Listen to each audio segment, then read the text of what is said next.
하나님이 오늘 우리에게 주시는 주일의 말씀은 내가 믿는 유일한 존재입니다. 여러분, 뭘 믿고 살고 계십니까? 하나님이 주시는 말씀을 믿으시기 바랍니다. 아마 이게 우리가 알고 있는 내용이 될 거예요. 그리고 결국에 하나님의 말씀을 믿는다는 건 무엇이죠? 하나님을 믿는다는 게 되겠죠. 하나님을 믿을 때는 말씀이 떨어질 수 없습니다. 그래서 오늘 이 제목이 사실상 전부이겠지만 오늘 솔로몬을 통해서 왜 우리가 그토록 하나님과 함께 해야 된다고 강조하는지 오늘 한번 발견해 보시기 바래요. 첫 번째로 서론으로 여러분 치유에 대해서 좀 고민을 하시기 바랍니다. 우리가 아프면 어디 가야 합니까? 병원에 가야죠. 우리나라는 의료보험이 참 잘 돼 있지 않습니까? 이제 외국에 보면 미국 같은 경우는 병원비가 너무 비싸서 병원에 못 가기도 하고 또 불법 의료가 또 판을 친다고 해요. 또 영국 같은 경우는 손가락 이제 한국 사람인데 한국에 사는 영국에 살고 있는 사람이 손가락이 잘린 거예요. 한국 사람이 손가락이 잘려서 급하게 이제 병원에 갔는데 병원에서 영국 병원에서 3일 정도 있다 지난 후에나 수술이 가능할 것 같다고 얘기를 하는 거예요. 그만큼 의료가 좀 많이 별론 것 같아요. 그래서 급하게 아이스팩에다가 자기 손가락을 넣고 한국으로 오는 비행기 표를 빨리 구해서 비행기를 타고 와서 한국 와서 수술을 했다고 합니다. 우리나라는 그렇게 참 병원이나 의료에 대한 혜택들이 굉장히 좋은 것 같아요. 뭐 육신의 병은 병원에 가야 된다고 생각을 하고 그러면 마음의 병에 대해서 여러분 어떻게 생각하십니까? 저는 교회에서는 이런 말을 좀 안 썼으면 하는 것들이 있어요. 병원에 그러니까 좀 교회에서 이런 말을 좀 안 썼으면 좋겠다. 그게 뭐냐면 너 이번에 이거는 하나님이 너한테 이러라는 사인이야. 하나님이 너한테 원하시는 건 이거야. 라고 말 안 했으면 좋겠어요. 내가 하나님입니까? 제가 목사라고 하더라도 제가 하나님입니까? 함부로 너 이건 하나님이 그러라는 뜻이야. 저는 못 하겠습니다. 수준을 좀 더 올렸으면 좋겠어요. 이번 주 강단 말씀에 하나님께서 이렇게 말씀을 주시지 않았냐? 라면서 하나님의 계획을 말씀을 가지고 찾아냈으면 좋겠어요. 성경에 하나님의 말씀이 이렇게 돼 있는데 라면서 수준이 좀 올라갔으면 좋겠는데 그냥 내가 그냥 뭉뚱그려서 내 느낌에 내 생각에 하나님이 너 일어나 해. 어떻게 알고요?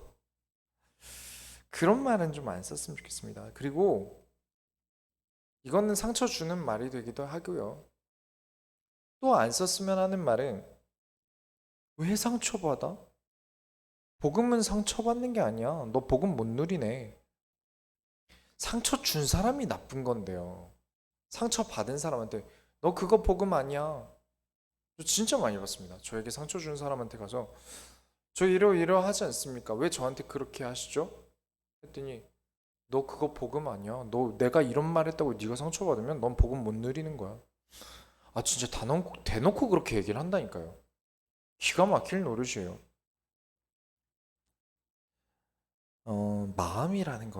마음이라는 건 아무 일도 없는데 우울해질 수 있어요. 뭐 어떤 사건이 안 일어나도 일어나면 우울해지는 건 당연한 거고요. 그냥 사람의 마음이라는 건요. 날씨에도 영향을 받고요. 호르몬에도 영향을 받고요. 내가 보고 있는 눈에 들어오는 색감에 따라서도 영향을 받고요. 정말 뭐 그날 먹은 음식 때문에도 또 마음이 바뀝니다. 사람은 그런 존재예요. 그게 마음을 움직이는 거고요. 그러면 이제 마음은 그렇다고 생각을 하고 몸이 아프면 병원에 가면 되는데 마음이 이제 아파와요. 아파요. 그럼 어떻게 해야 될까요? 일단 몸이 아프지 않으려면 예방이 중요하겠죠. 예방이 중요할 거예요. 우리가 올바른 자세로 일하시고요. 너무 자극적인 음식에 길들여지지 마세요. 맛있게 드시되 길들여지지 마세요. 매일 먹어야 되고 이러시면 곤란하겠죠. 운동도 꾸준히 하시고요. 이건 사실 근데 다 알고 있는 얘기 아닙니까? 예방이라는 건. 근데 마음도 마찬가지예요. 평소에 내 마음이 아프지 않게끔 신경을 써야 돼요. 어떤 큰 일이 왔을 때 이겨낼 만큼 내 마음이 준비되어 있어야 돼요. 그렇지 않으니까 타격이 입으니까 회복이 안 되는 거죠. 날마다 말씀으로 나의 길을 가는 것을 습관화하셔야 됩니다. 그게 예방이에요. 이게 안 되어 왔으니까 문제가 오니까 못 견디는 거 아닙니까? 큰 타격을 입어요. 안 그래도 아플 일인데 평소에 내가 말씀 못 누리다가 하나님과 함께하는 비밀이 없다가 한 대 딱 맞으니까 완전히 마음이 넉다운돼요.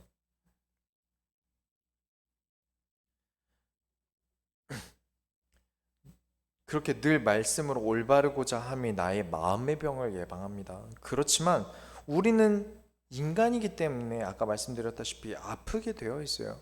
특히 하나님이 문제랑 상처 주세요. 아니, 문제랑 상처는 사단이 주는 거 아닙니까? 아니요. 성경을 어떻게 보신 겁니까? 하나님이 우리에게 문제와 상처를 주세요. 왜? 하나님이 나를 쓰시기 위해서요. 조각을 하고 계신 거예요. 좋은 모양으로 조각을 하고 있는 거예요.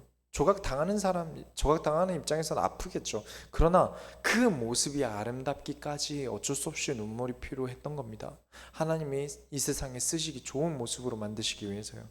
그런데 사람들은 항상 문제는 이 문제와 상처로 내가 올바르게 조각되는데 나를 하나님께 드리며 순종하면 참 좋겠는데 사람들은 발악을 합니다. 안 아프겠다면서 온갖 방법을 써요.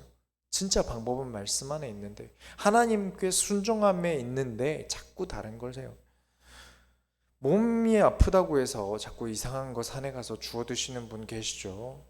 온갖 매연들이 쪄들어 있는 풀 막 약초라면서 캐가시고 아직도 그렇게 산을 찾아다니시고요. 산은 등산을 하세요. 거기 가서 뭘 풀떼기를 캐서 막 제대로 된 지식 없이 하시면 큰일 납니다. 내 마음이 살아남기 위해서는 여러분은 교회를 절대 놓치지 마셔야 됩니다. 병원 안 가고 딴짓하는 거랑 똑같아요.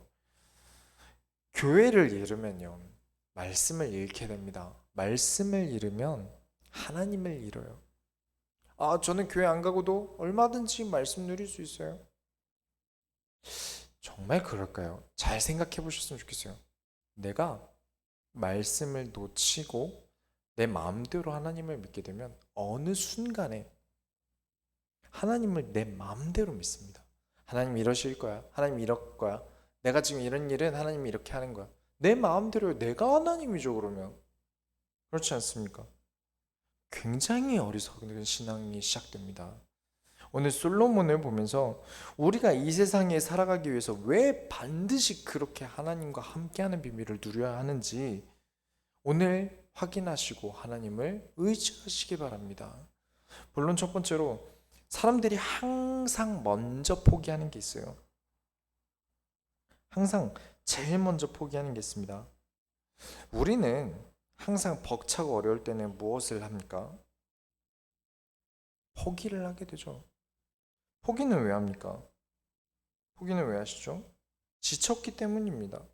우리가 운동을 하려고 무거운 걸 들거나 짐을 들 때 벅차고 어려우면 어떻게 되죠? 포기하게 되죠. 저는 마음이랑 몸이랑 다를 거 없다고 봅니다. 저는 큰 차이 없다고 봅니다. 마음이라 그래서 뭔가 영적인 세계, 알지도 못하는 뭔가의 세계를 자꾸 그리시면 오히려 더 이상해져요, 사람이. 몸과 큰 차이가 없습니다.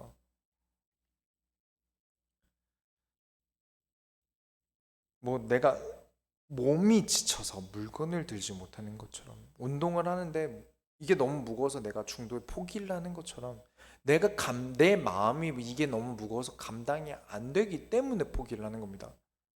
그만큼 강하다면 지금 온 문제도 이겨낼 수 있겠지만 내 마음이 쉽게 우울해지고 지금 어떠한 큰 일에 의해 우울해지고 타격을 입는다면 그 전부터 이미 내 마음에 근육이 없는 거예요.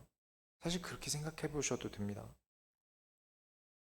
직장이든 가족이 됐든 우리가 계속해서 감당하지 못하기 때문에 지치는 거죠. 그래서 포기를 하는 거고요. 대부분 근데 그렇게 뭔가 내가 너무 힘들어서 포기하고 싶어질 때 제일 먼저 포기하는 게 무엇입니까? 지난주에 봤죠. 하나님을 포기합니다. 희한하죠. 하나님을 포기해요. 예배를 포기하고요. 솔로몬이 열왕기상 11장 3절에 왕의 후궁이 700명이요 첩이 300명이라 그의 여인들이 왕의 마음을 돌아서게 하였더라. 정말 저는 이해가 잘 안 갑니다. 평범한 인간관계라도 30명이 얽혀도 복잡해서 머리가 터질 것 같은데 1000명이 엮이면 어떤 기분일까요? 그냥 친구가 30명이 이렇게 우르르 모여 있어도 이게 1시간, 2시간 오면 막 피곤해지는데 직장에 나가서 5명만 있어도 피곤하지 않습니까? 근데 1000명이나 같이 살고 있다고 생각해봐요. 너무 피곤할 것 같습니다. 11장 4절을 보시면 솔로몬이 나이가 많을 때라고 나옵니다. 처음에는 감당할 만했겠죠. 머리가 좋으니까. 나라도 관리하고 아내도 관리하고 외교도 관리하고 경제도 신경 쓰고 그런 것들을 다 해왔는데 점점 나이가 들수록 사람은 연약해집니다. 완벽한 건 없어요. 다 감당할 수 없지 않습니까? 몸이 안 따라주죠. 근데 이게 또 중요한 게 스트레스라는 건요. 남이 주는 것보다 가족이 스트레스 주는 게 더 스트레스를 받아요. 더 피곤해요. 희한하죠. 나와 같이 살고 있는 내 가족에 의한 스트레스가 나를 더 힘들게 해요. 이 왕의 후궁들이 진짜 다 솔로몬이 연애를 해서 생긴 후궁들이 아닙니다. 다 무엇이죠? 외국의 공주거나 타국의 유명한 분, 뭐 굉장히 고위직 자제거나 거진 그렇죠. 전략 결혼이라는 걸 합니다. 정략 결혼이라는 걸 해요. 왜냐? 왕의 권력을 강하게 하기 위해서입니다. 이 나라를 아무나 침범할 수 없게 다 가족 관계를 형성시켜 놓은 거예요. 자, 이제 이 다른 나라에서 온 여인들, 이 솔로몬의 아내들을 대해서 좀 생각을 해보겠습니다. 스마트폰도 없고 뭐 놀만한 것도 없고 심지어 이제 말도 잘 통할지 모르는 외국에서 산다고 생각해 보세요. 마음이 위안을 얻을 곳이 필요하겠죠. 그래서 사람은 종교를 찾게 됩니다. 종교가 없는 사람이라고 해도요. 사람이 뭔가 위기가 오면 안 쳐다보는 하늘을 이렇게 보게 돼요. 꼭 혹시나 하는 마음에 신을 찾곤 해요. 그렇게 마음의 짐을 좀 덜고 싶은 욕망이 있고 또 이 욕망은 사실 인간이 하나님을 찾고 있다는 반증이 되죠. 그런데 이 외국에서 온 여인들은 이미 자기 나라에서 하던 종교가 있어요. 여기 열왕기상 11장에도 아스타롯, 밀곰, 몰록, 그모스 이런 신들이 나옵니다. 이제 이 10명의 아내들이 남편을 보려면 하루에 한 명씩만 봐도 1000일을 기다려야 됩니다. 아니면 단체로 와서 만나야겠죠. 근데 부부인데 단체로 와서 만나는 게 무슨 의미가 있습니까? 그런 상황에서 아내가 1000명이면 이 중에서도 사람이라는 게 친구끼리도 위아래가 갈려요. 그런 경험 없으십니까? 친구지 않습니까? 동등해야 되는데 이상하게 뭔가 위아래로 쭉 내려가요. 계급이라는 게 나눠져요. 희한하죠. 이 1000명들 사이에서도 이게 또 여성의 소유욕은 정말 무섭거든요. 이 솔로몬에 대한 사랑이라든가 자기들끼리 지위나 권력이나 또 더 강한 나라 공주랑 더 약한 나라 공주와의 사이랑 뭐 여러 가지가 이 안에서는 막장 드라마는 아무것도 아닌 일들이 펼쳐질 거예요. 감당이 안 될 일들이 펼쳐질 겁니다. 당하고만 있어야겠습니까? 저쪽에서 굉장히 그 중에 이 1000명 중에 한두 명만 문제를 일으킨다 하더라도 당하고만 있을 수는 없죠. 어쩔 수 없이 같이 싸우게 되지 않습니까? 결국엔 1000명의 문제가 돼요. 그래서 이걸 잠재우기 위해서 솔로몬이 무슨 짓을 하냐면 11장 8절에 그가 또 그의 이방 여인들을 위하여 다 그와 같이 한지라 그들이 자기의 신들에게 분향하며 제사하였더라. 솔로몬이 직접 이 이방 여인들과 함께 우상 숭배를 합니다. 그 나라의 신들에게 제사를 같이 지내요. 그럼 할 말이 생기죠. 우리식으로 얘기하면 불교 다니면서 어떻게 그렇게 악을 저지르고 다니냐? 선을 안 베푸면 되냐? 천주교 신자가 선을 안 쌓으면 되냐? 아, 너 교회 다닌다며 예수님이 그렇게 하라고 가르치더냐? 말할 수 있겠죠. 정리가 되는 거죠. 이방인 여인들 1000명을 좀 잠재울 수 있는 효과적인 방법을 선택했어요. 아주 효율적이고요. 가장 쉬운 방법이고 지혜롭고 합리적이고 인간적으로는 100점짜리의 처신인데 그렇게 사람을 잡겠다고 하나님을 버립니다. 많은 사람들이 그렇게 교회를 버려요. 가장 1순위로 교회를 포기합니다. 아, 이번 주 너무 힘들다. 온몸이 힘들다. 안 되겠다. 교회는 빠지자. 일을 그만둘 수는 없잖아. 휴가는 아깝잖아. 1년 중에 휴가 그 몇 번 쓰는 것 중에 아껴야지. 그게 옳습니까?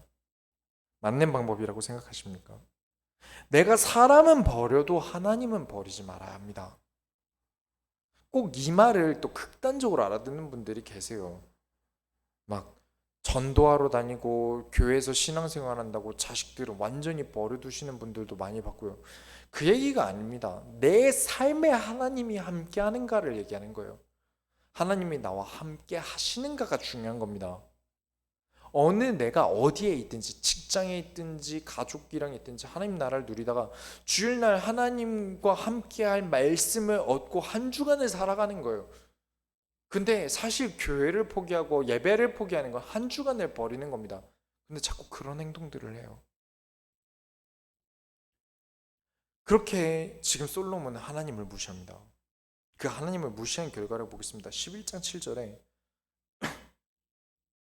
모압에 가증한 그모스를 위하여 예루살렘 앞 산에 산당을 지었고 또 암몬 자손의 가증한 몰록을 위하여 그와 같이 하였으며 그냥 포기를 한 게 아닙니다. 예루살렘이 어딥니까? 성전 있는 곳입니다.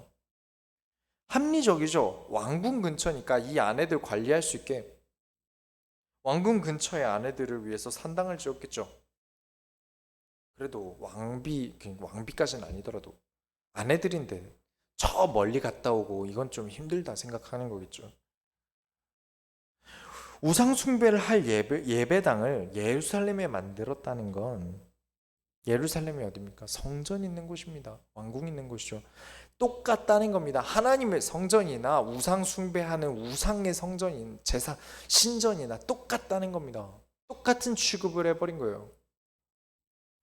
제가 이 우상들에 대해서 다 설명하긴 부족하니까 요약을 해서 말씀을 드릴게요. 그모스, 몰렉이라는 우상이 있어요. 이게 이름만 다르지 사실 같은 형상의 신인데 이 신상을 보면 손을 이렇게 내밀고 있습니다. 이 신상이 이렇게 손을 내밀고 있어요. 그리고 이 손 등을 아주 뜨겁게 달굽니다. 불을 붙여서 완전 뜨겁게 달궈요. 그런 다음에 살아있는 아기를 이 위에 올려서 죽입니다. 제사로 바쳐요. 하나님은 죄 없는 사람의 피를 흘리는 것을 굉장히 싫어하십니다. 그래서 하나님 뭐라고 써놓으셨죠? 가증하다고 합니다.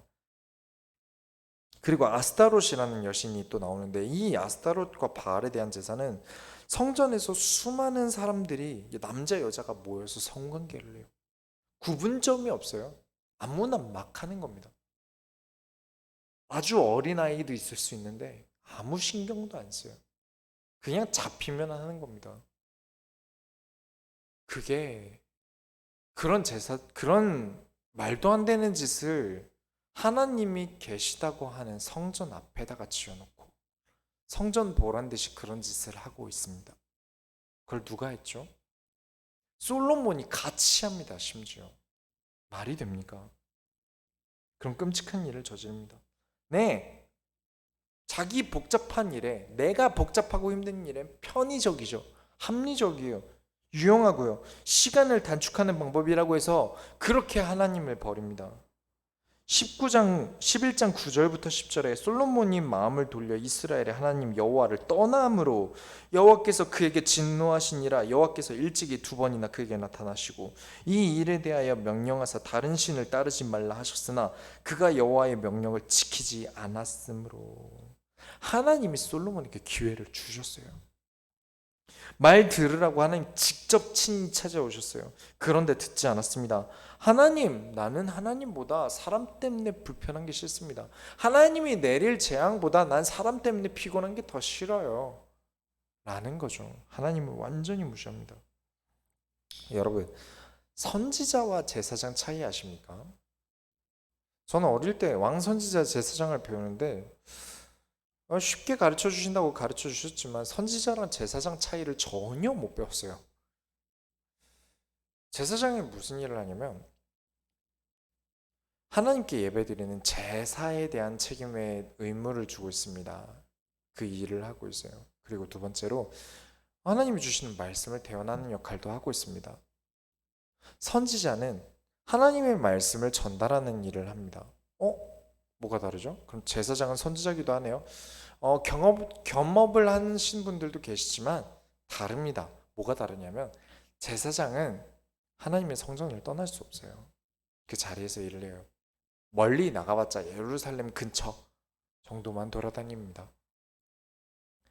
하나님의 말씀이 그런데 세상에 전달되어져야 하기 때문에 하나님이 선지자를 세워서 저 먼 곳에도 하나님 말씀 전달자로 선지자를 보내세요. 그 차이예요. 여러분이 선지자입니다. 이 자리에서 이 교회를 지키면서 교회를 관리하는 제가 제사장 역할을 하고 있다면 이 말씀을 가지고 온 세상에 여러분이 가지고 있는 직장과 가정과 또 학업과 여러 곳에 인간관계, 친구들 그 모든 곳에 여러분은 선지자로서의 책임이 있는 거예요. 그 차이를 여러분 아셔야 됩니다. 그런데 이 선지자를 하나님이 한 반에 한 10명을 갑자기 세우신 일이 있으셨어요. 아니 한 명만 세워도 되지 왜 10명이나 세우셨을까요? 언제 세웠냐면 왕과 제사장이 완전히 부패했을 때, 완전히 말도 안 되는 상태에 직면했을 때, 더 이상 하나님의 말씀이 전달되지 않았을 때 선지자들을 일으키셨습니다. 지금 그렇게까지 해서라도 하나님이 이스라엘에게 기회를 주셨어요. 선지자를 세워서라도요. 솔로몬에게 하나님이 직접 찾아오셨고 기회를 주셨는데 하나님이 여러분에게도 그렇게 기회를 주십니다.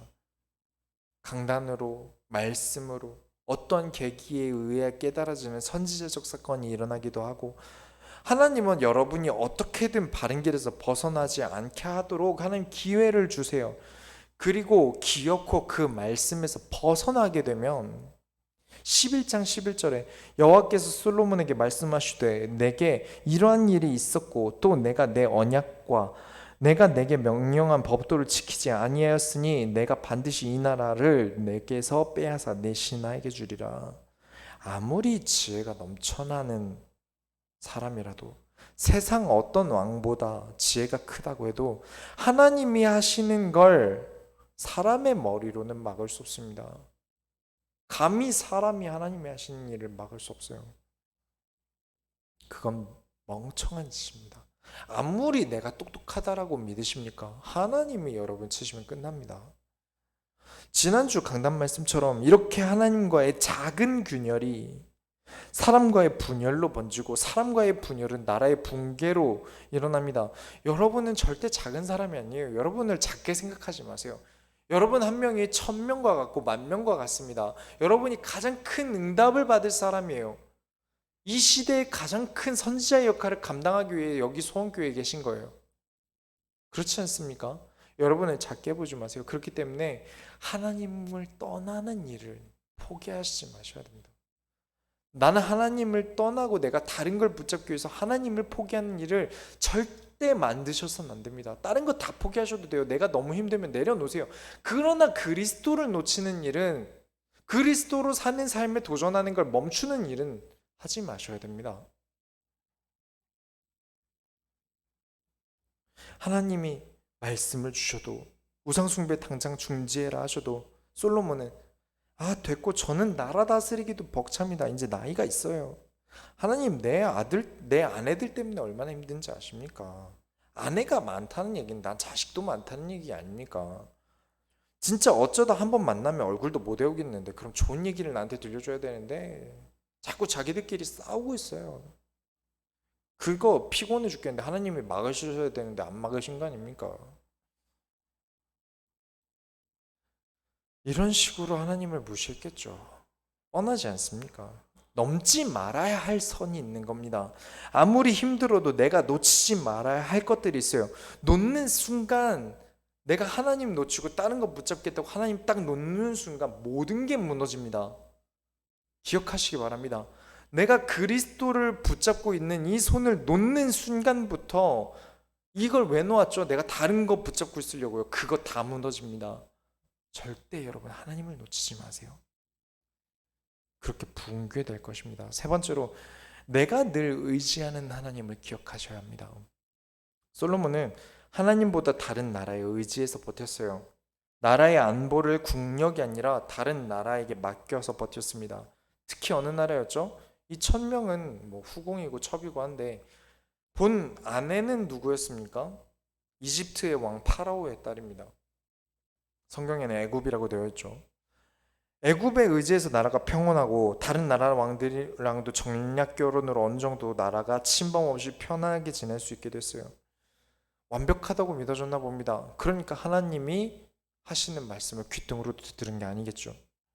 분열이 일어날 틈이 안 보였겠어요. 자기가 볼 때는 이스라엘은 더 이상 문제가 일어날 틈이 없어. 다른 나라에서도 안 쳐들어올 거고 이 나라에서도 누가 나한테 반기를 들겠어. 하나님이 이걸 무슨 수로 뺏으시겠어? 라는 생각이었겠죠. 하지만 에돔이라는 나라가 있었는데 이 에돔이라는 나라의 왕이 소년일 때 다윗이 그 에돔이라는 나라를 정벌했던 적이 있어요. 거의 전멸에 가깝게 쓸어버린 적이 있습니다. 그때 살아남은 소년이 도망쳐서 애굽으로 이집트로 도망칩니다. 그리고 거기 파라오의 마음에 들어서 키워주다가 자신 파라오의 아내의 동생과 결혼을 시켜요. 왕의 직계 가족이 되어버렸어요. 왕가의 가족이 되어버렸어요. 그 다음에 다시 에돔으로 돌아와서 그 나라의 왕이 됩니다. 그리고 이스라엘이랑 이가름이 있어요. 그런데 이스라엘은 지금 애굽을 등지고 이제 버티고 있는 거 아닙니까? 애굽을 의지해서. 근데 다른 나라도 이제 애굽을 의지해요. 라이벌이 생긴 거죠. 위험해졌어요. 하나님이 그렇게 일으키시고 그리고 하나님이 이제 솔로몬의 신하 중에 한 사람이 여로보암이라는 사람이 있었는데 하나님이 선지자를 말이 통하지 않은 솔로몬에게 보내지 않고 이 여로보암에게 보냅니다. 그리고 왜 선지자가 왕에게 가지 않고 여로보암에게 갔을까요? 하나님의 말씀이 끊어졌기 때문이죠. 여러분에게 난 어떻게 해야 될지 모르겠어. 근데 왜 하나님 나에게 말씀을 안 주시지는 여러분이 하나님을 버렸기 때문입니다. 언제나 내가 하나님 말씀에 답이 있다라는 믿음을 가지고 항상 예배에 참여하고 말씀을 들으셔야 돼요. 그래서 이 여로보암에게 이제 지파 10지파를 데리고 다시 나라를 세우라는 명령을 합니다. 틈이 없다고요? 완벽하다고요? 아니요. 우리에게 시간이라는 게 흘러가는 이상 그런 건 없습니다. 나이가 들기 때문에 나는 약해져요. 돈이 많으면 좋겠죠. 근데 저는 돈 많은 집에 이제 시집이나 장가를 가서 갑자기 그 집안이 쫄딱 망한 다음에 씀씀이가 너무 커져가지고 너무 힘들어 하시는 분들 많이 봤습니다. 망했고 돈 아껴야 되는데 이미 쓰는 버릇은 있고. 어떤 것도 나를 완벽하게 할 수는 없습니다. 인정하시기 바랍니다. 아무리 잘 준비해도 흠이 생기고 문제가 생겨요. 그리고 하나님은 우리의 모든 걸 아시고요. 우리는 지쳐서 포기하는 존재입니다. 그렇게 지치지 않고 무너지지 않도록 무엇을 해야겠습니까? 어떻게 해야 될까요? 우리가 지난주에도 말씀을 드렸지만 하나님께 우리는 이렇게 기도하죠. 하나님 돈 좀 주세요. 하나님 너무 힘들어요. 하나님 내 자식 잘 되게 해주세요. 여러 가지 막 기도합니다. 내가 이런 문제가 있습니다. 하나님 어떻게 좀 해주세요. 창세기부터 지금까지 하나님이 하시는 말씀이 똑같습니다.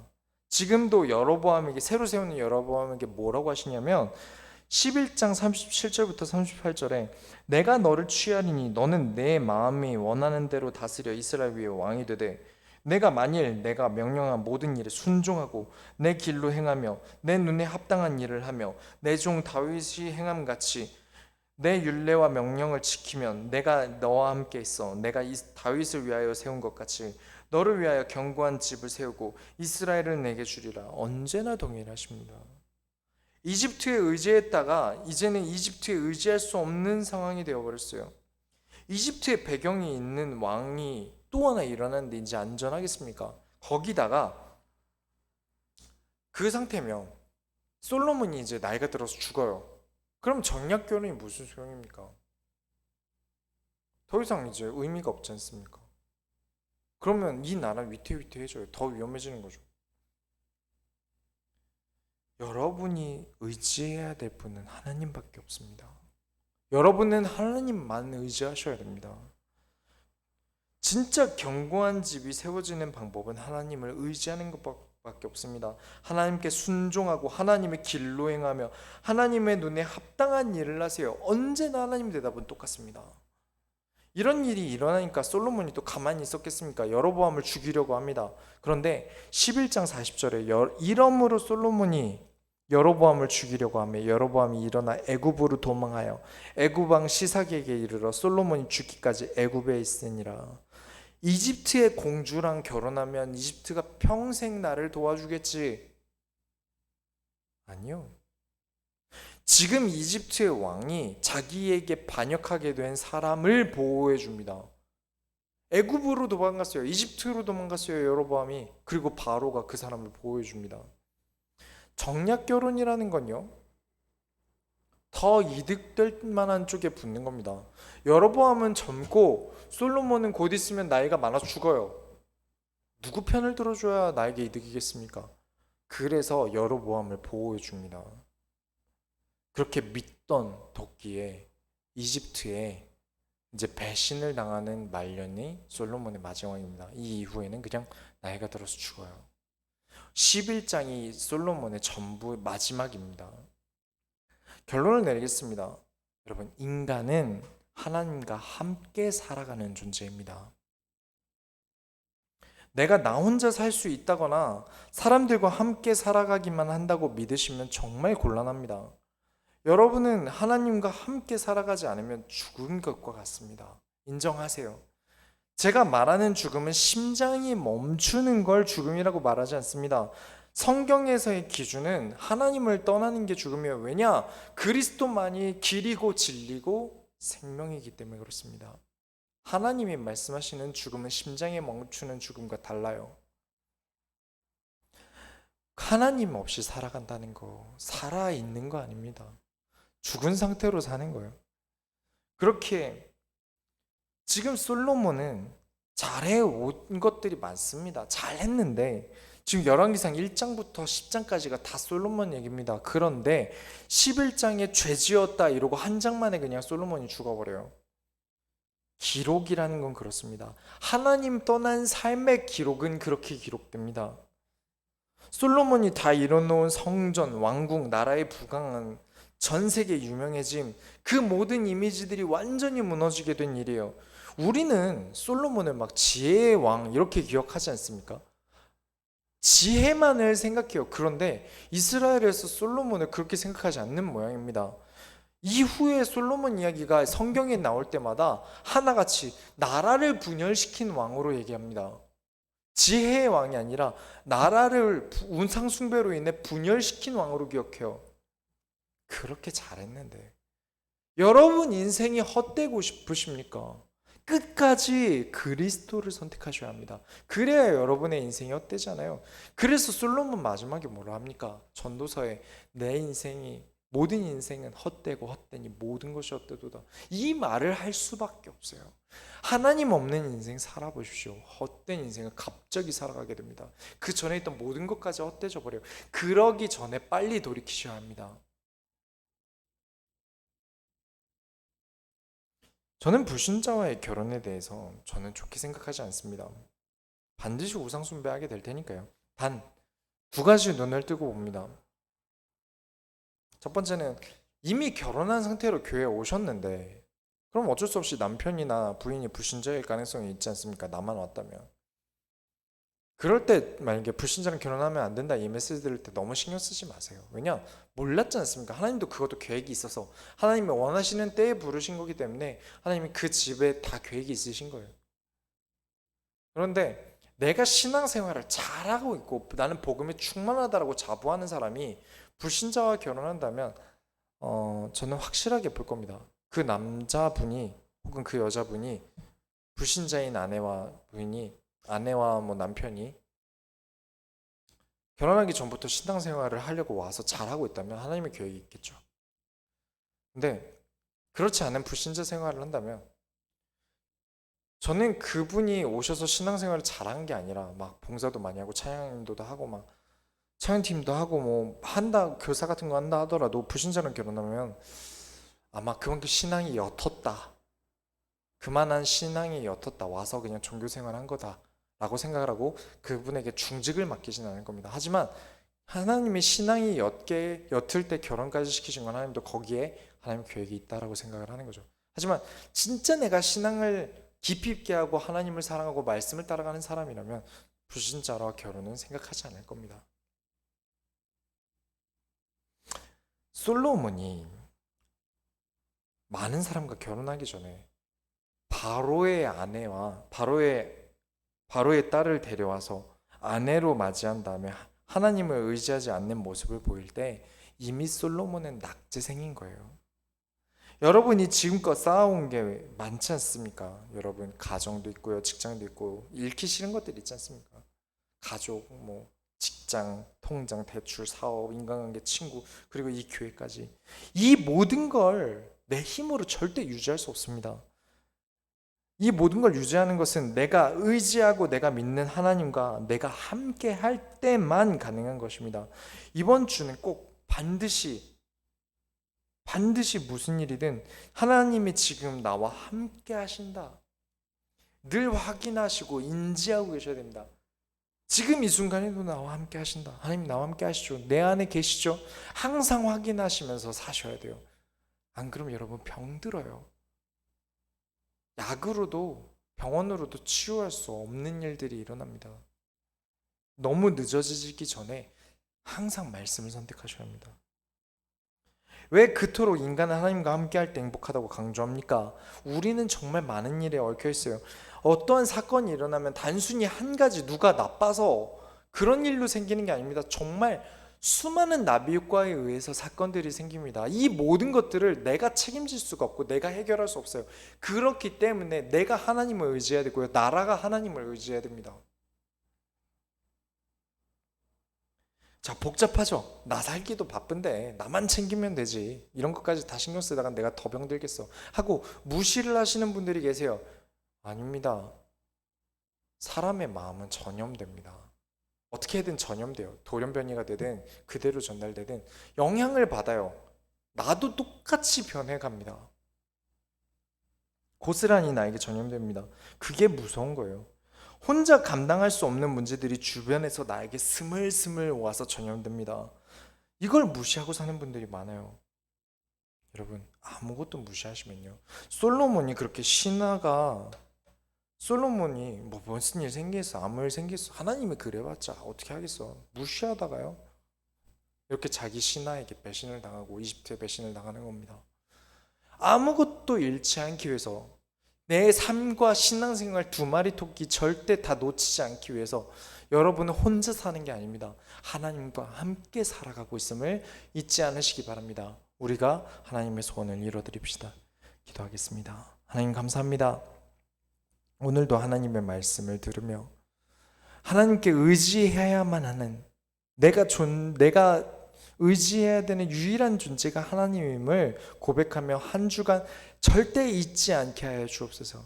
살아계신 예수 그리스도의 이름으로 기도드렸습니다. 아멘.